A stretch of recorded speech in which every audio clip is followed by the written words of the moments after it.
Hello guys, and welcome back to another episode of Tech Talk with Ethan. And today I'm here with Sean McMullen, who is truly a jack of all trades in theater, I would say. He has produced, directed, written, created costumes, puppets, props, and the list goes on, doesn't it, Sean? Yes, and acted, sing, dance, all the things. Yeah.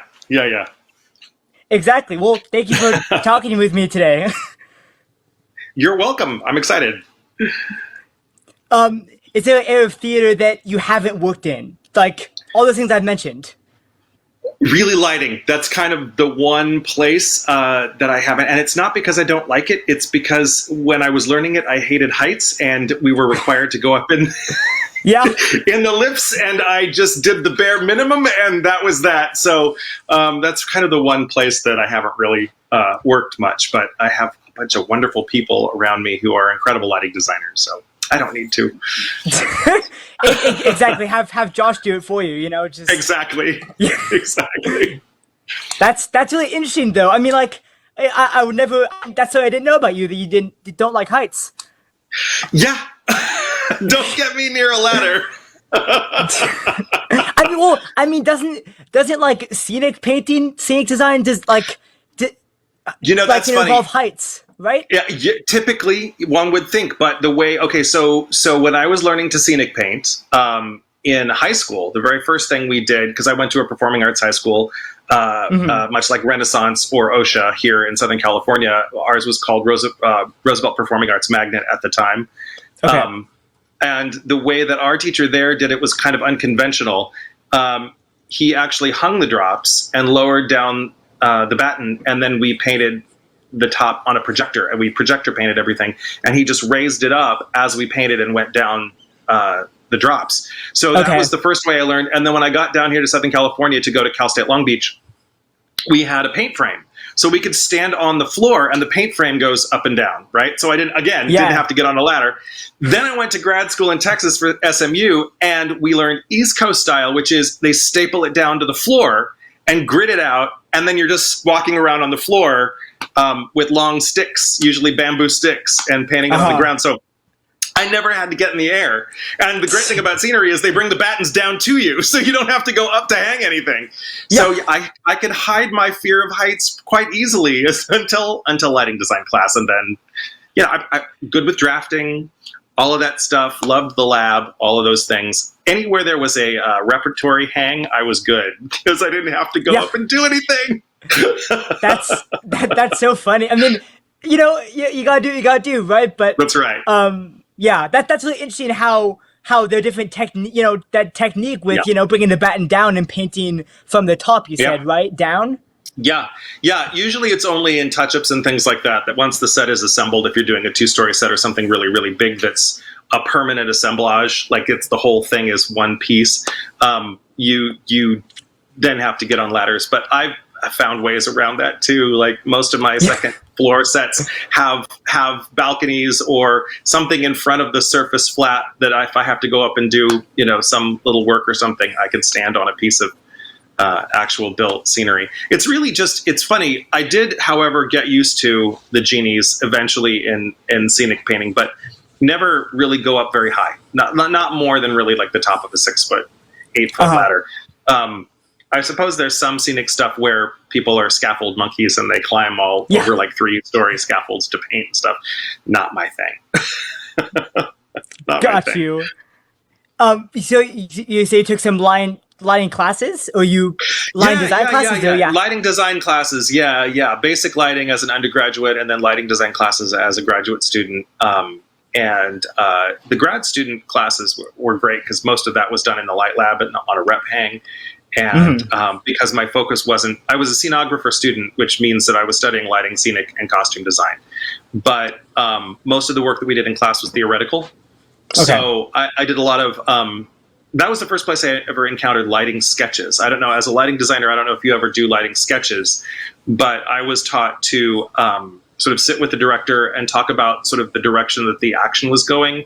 And we would draw these little kind of like storyboards of the scenes. And so in class, we would be our own directors. So we would sort of draw the actors in the different moments of the scenes, and sort of with the light quality with the light direction that we wanted things to come from. So I understand lighting design.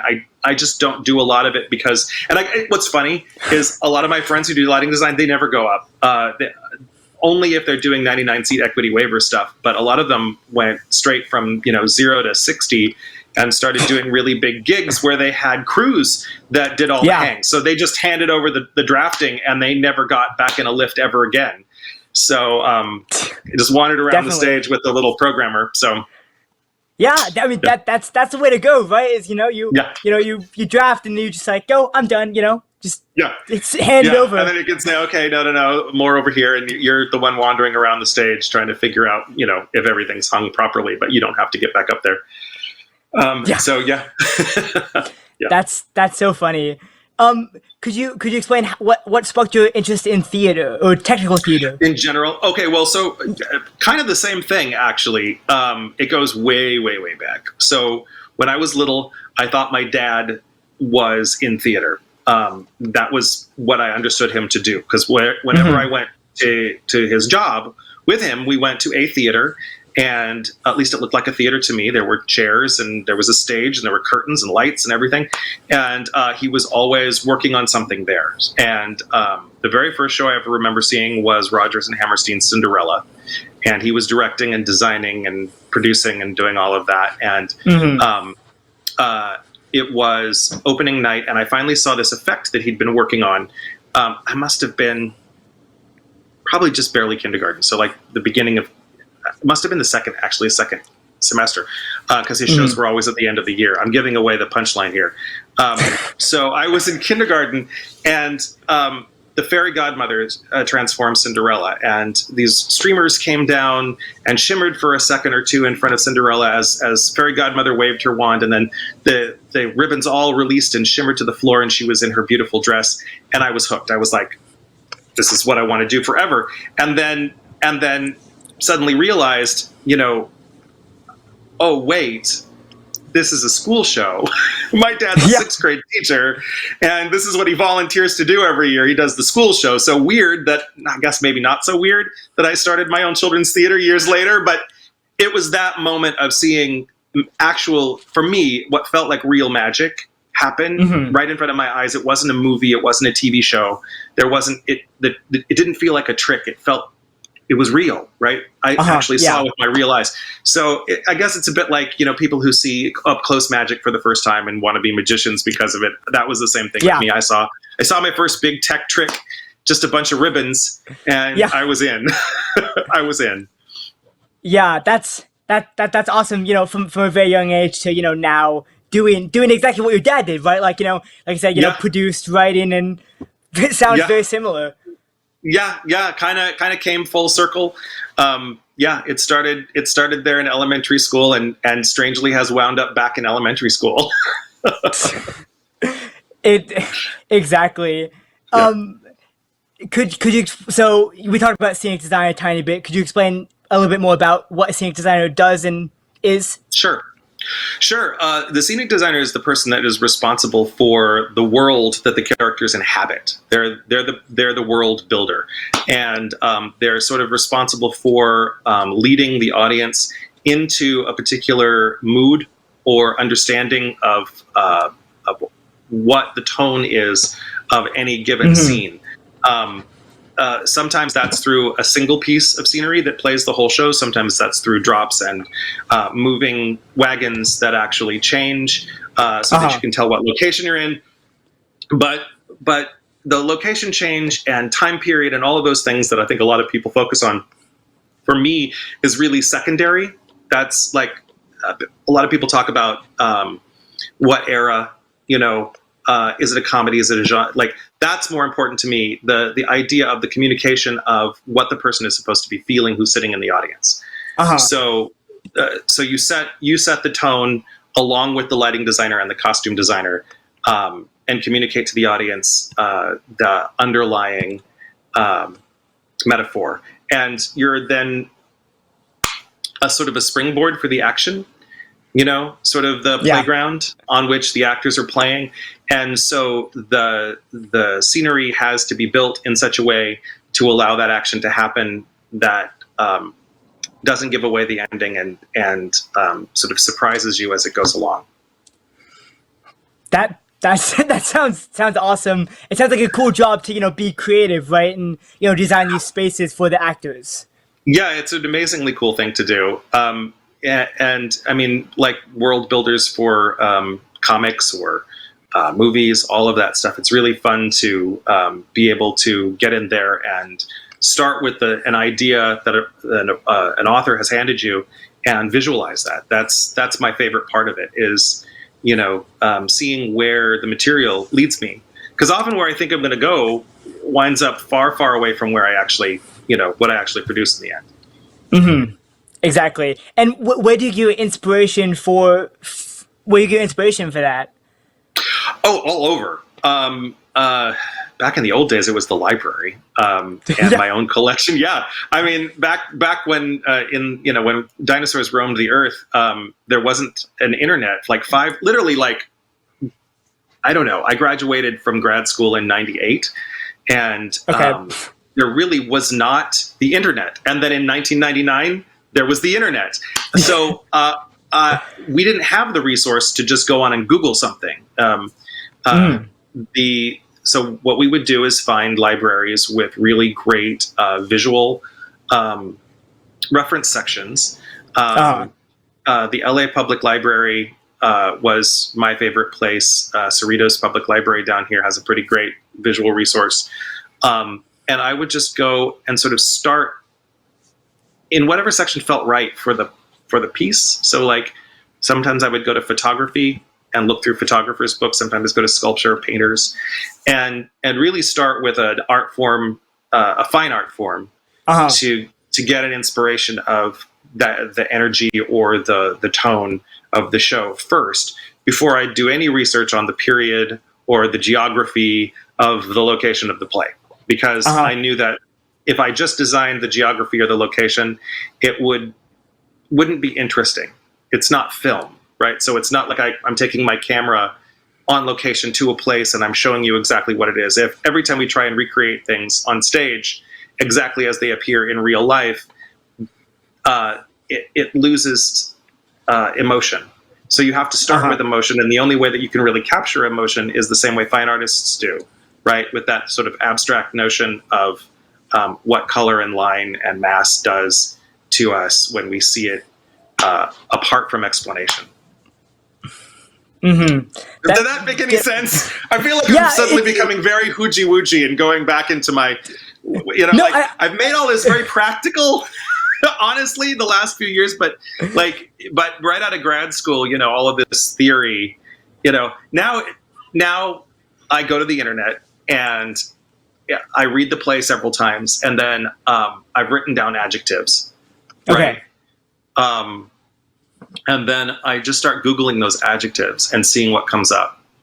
And sometimes I go to, again, that's, and you'll see, or you Google that adjective and you Google painting or sculpture or installation art. And, and then crazy things come up and they are the basis for the design. Yeah, definitely. And are there some times that you find inspiration, you're like, you find, sculpture, whatever, like you said, and it's like, that's good. Like, will mine be this good, right? Like, Yeah. You never, that's the thing is that, especially if you're looking at some very famous sculptors. Years ago, I did a piece that felt like the circus. It wasn't about the circus at all.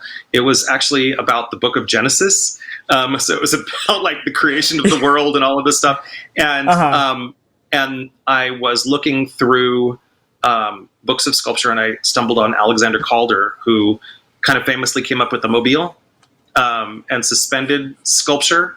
And he also used to do these little wire sculptures, which you see everywhere now. I think I have one. I have a little wire man up here. I don't know if I can get him down. So his stuff looked like this. Okay, yeah, that's cool. These little weird wire sculptures. And but they were all of circus creatures and clowns and things like that. And so I looked at that and I'm like, that's genius. And how do I get there? And so we without like recreating exactly his stuff, I started building in 1/2-inch copper tubing. Okay. And so a lot of the scenery that was there to give you the impression of location was all looked like line work, but it was 3-dimensional. So as it turned and moved and we changed locations, it sort of changed form and morphed as you moved around it and looked at it from different angles. So that's sort of how you translate into. But you think all along, you're like, man, it's never going to be as amazing as Alexander's work. But you start there, right? Yeah. And then the point is to not be a work of sculpture. You're still having to reinforce the action and not draw away the attention, because the last thing you want an audience to walk out doing is singing the scenery, right? Yes. Yeah. Exactly. Yeah. It's not about you. Yeah. Yes. Yeah. You're just the helper to make it all come together. That's right. To set the tone. In fact, the biggest compliment you get usually is that was beautiful or that was cool, and that's kind of it. And then they start talking about how wonderful the play was. And you just have to, as a designer, realize that all the other compliments about the play are actually also about you. Yeah. You don't, people don't rave on and on usually about the set. In fact, to the extent that if you're going into tech, especially if you're going into design, really don't do it for the awards. Because they give them to you off camera, and on the award shows, like I've seen mentors of mine wait for years and years and years to get their Tonys, and then I see less than 30 seconds of them accepting the Tony with no sound. Yeah, no, it's just clapping, right? Like it's and they walk off. Like it's like, and so got the Tony for best scenery, and that's it. And then they're back to the host and they're back to the celebrities. So what we do is very much, we're really no different than all the techs in the dark wearing their blacks, making our scenery move around, all of the dressers in the dark, putting our costumes on the actors. We are even more invisible because often we do our work and then we're off somewhere else doing another show when that show is running and up on its feet. We're barely there opening night, if we can bear it. Sometimes we're at a restaurant across the street. So, definitely. Unless we're in the show that we designed or, we directed the show that we designed, sometimes we just, we do our work and we're out the door. So we're invisible too. Yes. Yeah. And it's not a bad thing. Yeah. Exactly. For sure. Well, it's funny you mentioned too, like designers, not getting credit, right? Like, us techs, not getting credit for, our work, right? When, we're making the show happen and, unless something goes wrong, right? Then they notice us like, and then it was you. Yeah. And then it's bad. So you have to, if you're in technical theater, you just have to know in your heart that what you do, it's not, it's definitely not about the kudos and it's totally not about anybody noticing you. No, definitely not. Yeah. Speaking of things going wrong, you've done theater, and yes, and you probably have many stories of things going wrong. Could you share one or two? Oh, sure. Yeah. So it wasn't a show that I designed. It was a show back in the day when one of the other things I did was I was an assistant stage manager at the Long Beach Civic Light Opera years ago. When there was still Civic Light Operas around. And it wasn't ever opera. Light opera was actually just a strange title that they used to do musicals. So it was essentially like a step above community theater, not quite to the level that like Musical Theater West is on now. I think they've accelerated themselves beyond what some of the... so it's kind of in the middle there. You had some people you would know from television, and usually A-listers from ages ago, or B or C listers now. And so I was doing a show, and I was the ASM, and we had this thing called a donut, which was a circular track, had a knife track in it, that scenery fit on top of, right? Okay. And that would get locked down. And sometimes there was if the scenery was, if it was like a little scene with, that could put tables and chairs and things like that on a wagon that would then fit on the knife track that would go around a circle. And in the middle of the circle was a big projection screen. And there were two curtains on either side of the projection screen that would open to allow scenery, out, and then open to let it back in stage. So things would constantly rotate, right? So instead of a turntable, basically. Well, one of the scenes took place in a hospital. The actor got in the hospital bed. He was supposed to have broken his leg. He put his leg up in the fake cast that was like hanging above his hospital bed. And I'm on headset like I am now. And I hear the stage manager say, are we ready?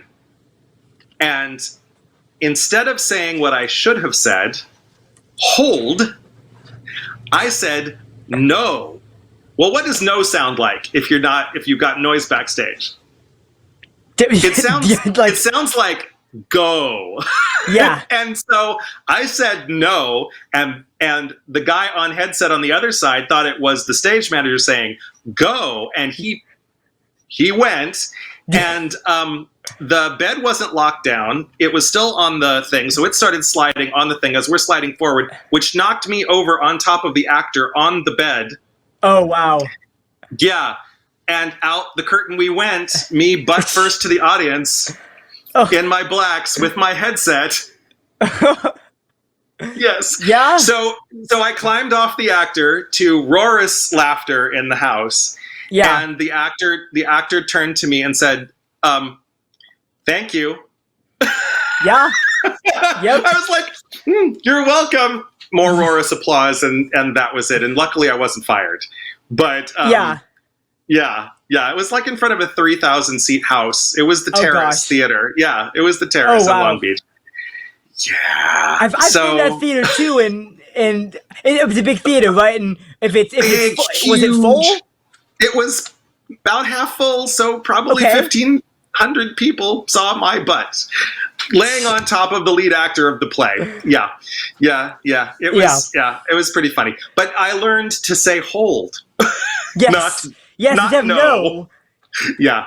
It was, yeah. That's, I mean, and how do you recover from those experiences, right? Like, do you just, deal with it and say, let's move on, right? Like, that was it. That was it. Yeah. He said, thank you. I said, you're welcome. And he moved on with the scene. That was that. That's, so. I made sure the wheels were locked down on my way out, so at least he didn't slide off the wagon on the way around the track the next way. And was that like a one-time thing? Like that happened one night, right? Like just once. Yeah, just once. Yeah, and I think it was early. We did. I think it might have been in previews because we did invited previews before the shows opened. So I don't think it was while we were actually opened and a reviewed show. I think it was. So, yeah, it happened, but I think it was okay. Yes, but you live and learn, and sometimes crazy things happen. And the funny thing was, like, I knew to say hold. I don't know why I said no. Maybe I was panicking. It happens, but yeah, you just keep moving. And we laughed about it for years later, but in the moment, I got a good scolding from the stage manager. Don't you ever say no on a headset. Oh, yeah. It sounds like go. Say hold. Okay. Yep. Okay. Yeah. Right. Yeah. See, and in those situations, right? It's like, I mean, I freaked out in some situations, when I've been scored, right? And it's like you just it's a natural instinct, right? Yeah. Yeah. It's just you're something is not working right. I think it was the locks on the wheels weren't locking properly. And so, I was struggling with that, and she was in my head, and I was trying to fix the problem, and just the multitasking in that moment made me just answer her the way I would if she was standing there. Yeah. So. See, that's the joy of live theater, right? Is, things go wrong and all the time. You move on. And you know what? The audience got a laugh. And they got a story they can tell, and we have a story we can tell, and that's kind of the joy of live theater, is that it's never the same twice, right? That's why I think we all love doing it, and that the danger of that happening. So those shows that go perfect, those you remember forever, and the shows that weird stuff happens, you remember forever. So, yeah. Exactly. Yeah. So we've mentioned, you've done a lot of things in theater, and you're also the founder of CTLB, Children's Theater of Long Beach. What was your inspiration for starting a theater company? Well, my daughter. So to kind of wrap that back around, I was in the first PTA meeting, and parents were volunteering for things, and so there looked like there was a space to volunteer for theater, and I signed up, and the president of the PTA walked over after the meeting and shook my hand and shook my wife's hand and said, "So you guys are running the theater department right now, right?" Yeah. I was like, "No, I just signed up to help. I thought there was a program." They're like, "Oh no, we just wanted one. So what's your background?" And I was like, "Well, luckily theater." Yeah. Yeah. And so that's where Children's Theater of Long Beach started. It just started as a localized program for my daughter's elementary school, Fremont in Long Beach. And it was that way for the first, all the way through her, so 6 years, and then maybe 7 or 8 years after that.